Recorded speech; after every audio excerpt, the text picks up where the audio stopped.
Section 1. You will hear a telephone conversation between an operator and a caller. The caller is reporting a stolen mobile phone. First, you have some time to look at questions 1 to 5.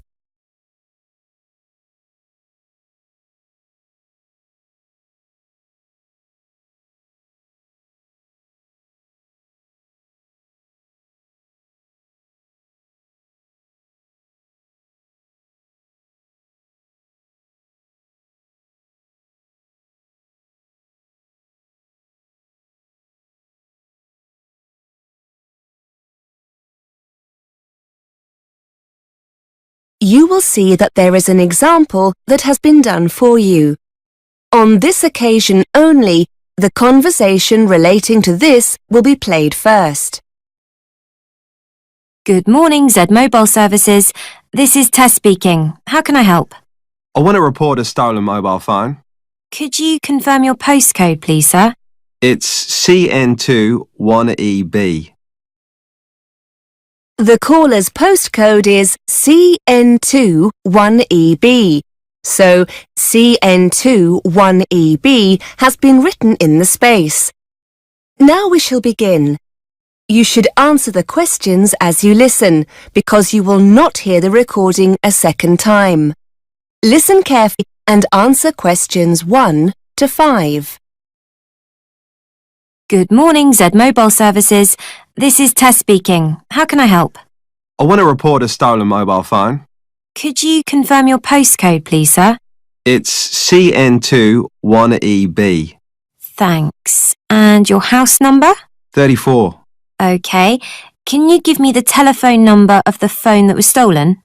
Yeah, it's... Wait a minute.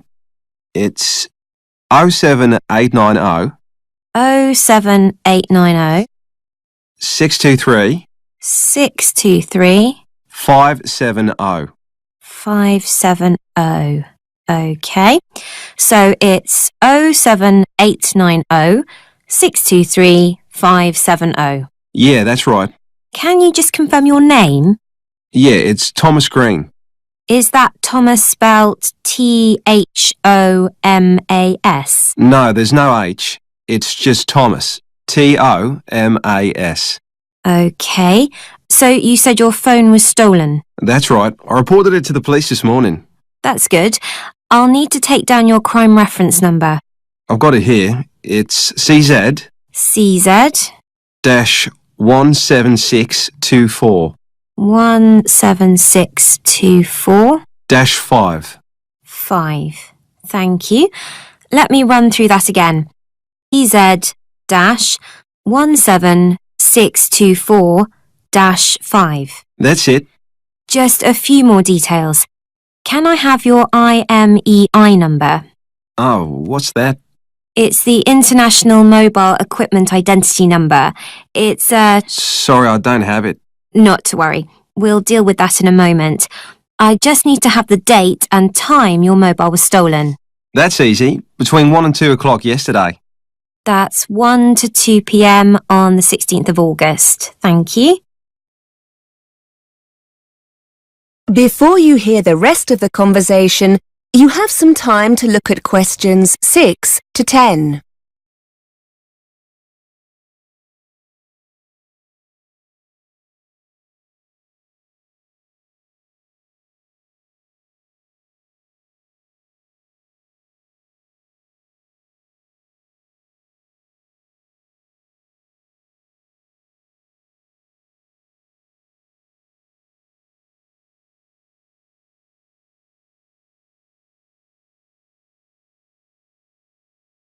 Now listen and answer questions 6 to 10. Now, I just need a few details of the incident, if you wouldn't mind. Sure. I was in the Bang's coffee bar in the city centre. I definitely had my phone with me when I sat down. In fact, I remember checking to see if I had any text messages. But when I came to leave, it wasn't on the table. Did you leave the phone unattended at any time, perhaps to go to the toilet? No, that's the funny thing. Like I told the police, it was very busy in there because it was lunchtime and all the tables and chairs were pushed really close together. There were a couple of other people at my table. Someone must have leaned across when I wasn't looking and slipped my phone into their pocket. Oh dear. Oh no, it's such a pain.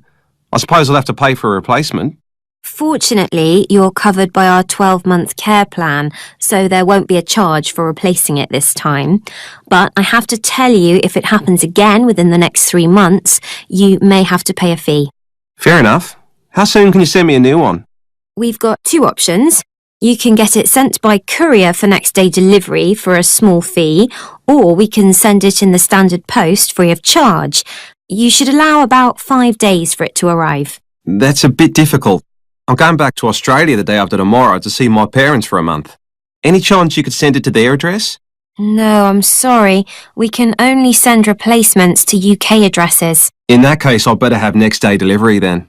OK, so just to confirm the delivery address, is it 34 Solent Gardens? That's it. The final thing we need to do is to put a block on your phone. You mean to stop the thief from using it? I was wondering about that. What I need to do is put your IMEI number in the central register, which will essentially prevent anyone else from making calls from your phone. Now, the IMEI number is a 15-digit number that you can see underneath the phone's battery. Do you have a record of it? No, sorry. Is there any other way to find the number? Yes. We usually trace it from a call you've recently made. In a moment, I'll put you through to my colleague who deals with that. By the time you've finished with him, your mobile will no longer operate. Good. And with your new phone, I'll also send you a crime prevention leaflet, which will give you some tips on how to protect your phone from being stolen again. Thanks. You've been really helpful. Don't mention it. Just putting you through to my colleague now. That is the end of section 1. You now have half a minute to check your answers.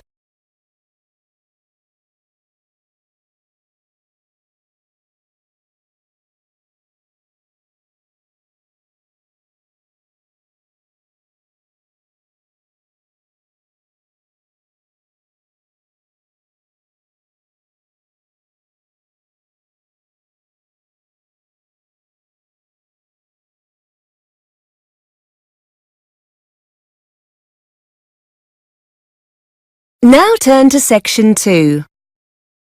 Section 2. You will hear a presenter on a radio show. The presenter is reading out letters sent in by listeners to the show.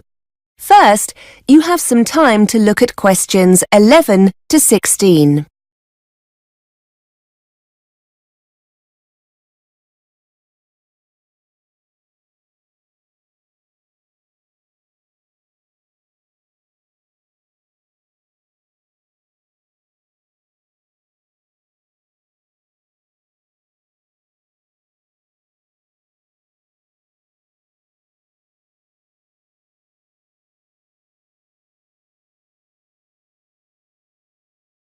Now listen and answer questions 11 to 16. Hi, you're listening to Mark Ambrose, and I'll be with you through to midday on Talkback, the show where you tell us what you think about Radio Western. I'm sure you've all heard we have a new boss here at Radio Western, and she's very keen to get your feedback. Well, you've certainly taken her invitation seriously. We'll be dipping into the postbag for your feedback in just a moment, and speaking to a surprise guest or two later in the show. I must start by saying a big thank you to Tony Marsons. Judging by your letters, he did a great job of covering the show last week whilst I was away. Thanks, Tony, if you're listening, and thanks for all the emails asking about my holiday. I had a long, rather boring flight home late last night, but I must say I had a wonderful time. The food was absolutely delicious, and the locals we spoke with were really friendly. Shame about the weather, which was an absolute washout, but you can't have everything, I suppose. And the kids loved it, so everyone was happy. Anyway, on to the first of your letters. Sally from Liverpool is very concerned about the consequences of the cutbacks we've been experiencing here at Radio Western, in particular whether some of our late-night music shows could be facing the axe. We're force-fed a great deal of pop music throughout the day, writes Sally, and some of your listeners look forward to the more niche musical genres you cover in the evening. Are these in danger when you rearrange the schedule?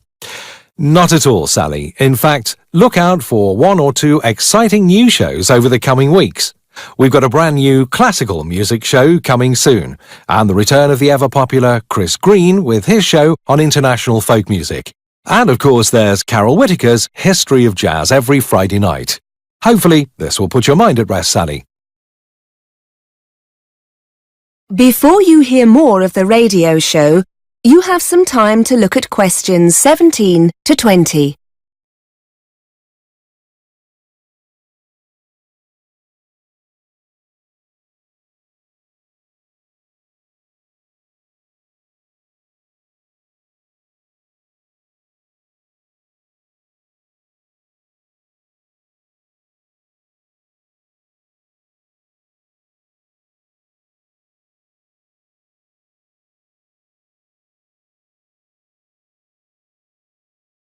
Now listen and answer questions 17 to 20. John from Leicester writes in to point out that many of our guests on Talkback and other shows seem to run out of time before they have the chance to finish the interview. It happens again and again, writes John. As the programme draws to a close, guests get rushed and many questions go unanswered. Why don't you offer some kind of after-show online channel where the guest can continue answering listeners' questions? I think that's a great idea, John. And, as you go on to say, if it were recorded, people who don't get the chance to hear the live show could catch up later. We'll certainly pass this one up to management. I'm sure a service like this would go down really well on our website. Now, Clive has a question that would be of interest to all us over 50s fans of Radio Western. Clive wants to know why we don't feature more issues related to this age group and cater more to this group's taste in music. As Clive explains, as a regular listener, I'm concerned about your age profiling. Presenters seem intent on covering topics that appeal very much to the 30-somethings, which is great for them, but what about people of other ages? Clive would like to see music shows aimed at the older generation and more on problems facing the over 50s in our consumer affairs shows. Well, Clive, certainly hate to think you're feeling excluded from our schedule. What about other listeners? Do you think we're getting it about right, or is there room for improvement? That is the end of section 2.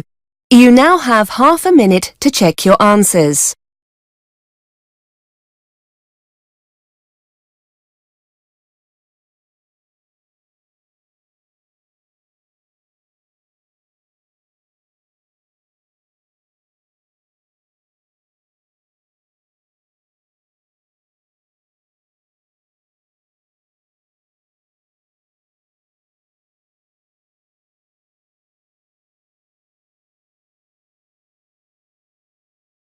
Now turn to section 3.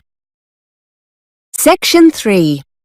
You will hear 2 university students discussing how they should prepare for a presentation they are to give. First, you have some time to look at questions 21 to 25.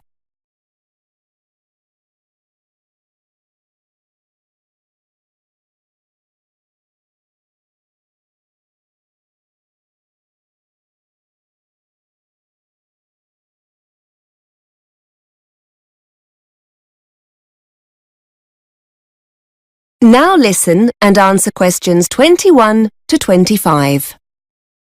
Hi, Kelly. How are you? Fine, thanks. Do you still have time to talk about our presentation? Yeah, for sure. We need to get going on this, don't we? Well, it's next Wednesday, so yes. Thought it was Thursday. No, that's the other group. We're doing ours the day before. I've just seen Fiona. She's going to be a bit late, so shall we just get started? Yes, fine. We're definitely doing it on women in education, aren't we? I know we talked about women in politics, but are we going for education? Yes, that's right. Now, it's not too long, is it, the presentation? They said to keep it to about half an hour. Maybe we can sort out who's doing what today. Yes, good idea. One thing we do need to sort out is a projector and laptop. We're going to use PowerPoint or something like that for the talk, aren't we?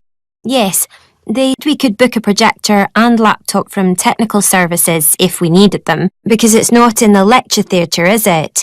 I know there's already one set up in there, but... No, the lecture theatre was booked. We're in the seminar room. Before you hear more of the conversation, you have some time to look at questions 26 to 30.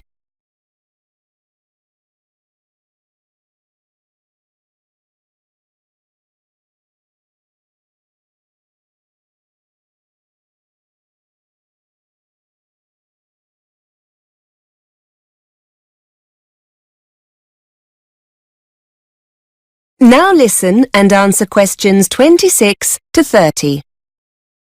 OK, so what's the next step? We need to work out who's doing what, don't we? Well, we all know the subject, seeing as our last essay was on this topic. Yes, but we can't just stand up and ramble on. It'll need to be structured. I've got an idea. Fiona's essay was brilliant, wasn't it? Why don't we base the talk on that? We can always add bits here and there if we think it needs padding out anywhere. That's a good idea. Shall we ask her to get a copy of it for both of us? Yes, I'm sure she won't mind. We can always let everyone know at the start of the presentation that it's Fiona's work. But we don't want to just read it out. That'll be really boring. It's probably best to make notes from it so that we can improvise a bit on the day. Why don't we break the essay down into sections and the three of us can each take on one section? We can all make notes on our own part and add to it where we think it needs it. That way we can try to make it our own. Yes, I like it. So let's ask Fiona to start the talk off and bring it to a close. She can take on the introduction and conclusion. I know she divided the essay into the situation for women in the past and then compared it to how things are now. So why don't I take the bit on the past and you talk about the situation for women as it is now? OK. If we give ourselves till the weekend to work on it, we can get together on Saturday to see how it's looking. Now, what about the presentation itself? Someone will need to build that and find images. We don't just want to fill each slide with a load of text, do we? No, we don't. Before I forget, I can sort out the laptop and projector. I've got to go down to technical services to get them to have a look at my laptop. They reckon they can get it to run a bit faster. But the presentation, who's good with computers? Do you fancy having a go? I don't mind. But I'll wait until we've met up on Saturday just to make sure we've all got our notes. We'll need images, won't we? Shall we all search for our own to fit our section of the talk? Yes. And then if you and Ona email them to me, I'll add them to the presentation. Right. That was easy, wasn't it? And look, here comes Fiona. Let's ask her about her essay. That is the end of section 3. You now have half a minute to check your answers.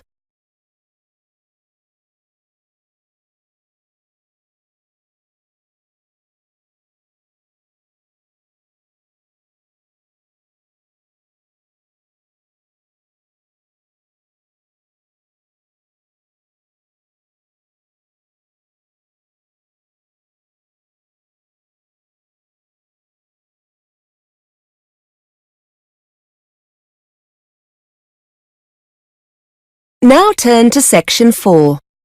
Section 4. You are going to hear a lecturer giving a talk on time management strategies. First, you have some time to look at questions 31 to 37.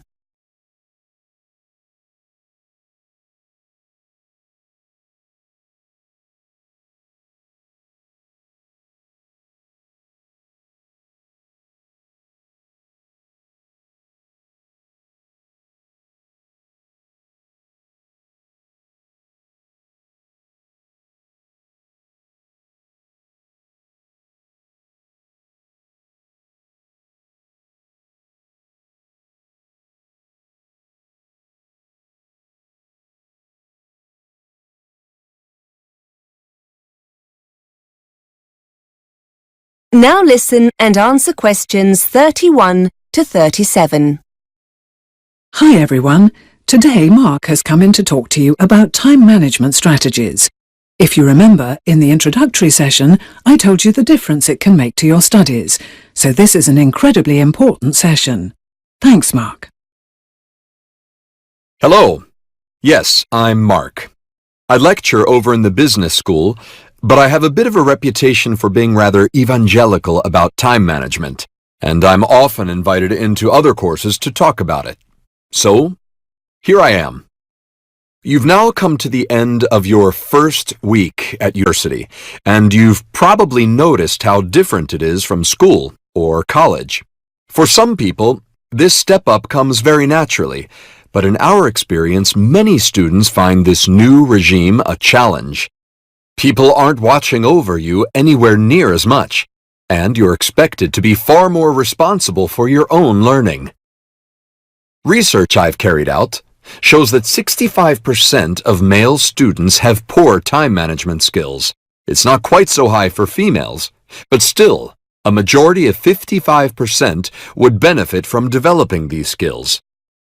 Students who don't will see their grades and general progress suffer as deadlines are missed or work gets rushed, with a decline in the quality of work as a result. In a nutshell, you need to be aware of the big picture, to know what's coming down the line at any given time and what needs prioritizing. Start by creating that big picture using our yearly academic planner, and don't hide it away in a drawer somewhere. Give it pride of place somewhere, like on the bedroom wall, so you'll have daily reminders of what's approaching. During this first week, you'll have been given seminar and lecture times, essay deadlines, exam dates, and so on. Add these dates to your planner and add any new deadlines, such as seminar presentations or tutorial dates, as you get them. Those important non-academic occasions shouldn't be ignored either. Trips back home for family celebrations need to be factored in. Looking at your planner, the first thing that will strike you is how much time you have on your hands. Just a few seminars here and there, a couple of lectures on Tuesday and Thursday. Easy, you think. But this is very misleading indeed. Your planner only looks empty because it doesn't show all that essential self-study you'll need to do. And, as there's no one else structuring this time for you, you'll need to manage this yourself. You don't want to waste those hours between lectures or seminars in the cafe. Use this time to read through your lecture notes, prepare for the next seminar, or do some research for that next assignment. Essentially, structure your days on a 9-to-5 basis as if you were a full-time employee, and start to calculate how you're going to fill those gaps efficiently. Start by considering how you're going to meet all those deadlines. If there are any cooks among you, you'll know that putting a nice meal on the table requires more than just, well, cooking. You need to research the ingredients, buy them, chop, slice, mix, and so on. Cooking itself is a long way into the process. It's the same with that essay you have to write, or that presentation you might have to make. They need careful planning beforehand, and the time needs to be built into your preparation. Start prioritizing what needs doing and when. Download our monthly and weekly planners to help you map it all out. Before you hear the rest of the lecture, you have some time to look at questions 38 to 40.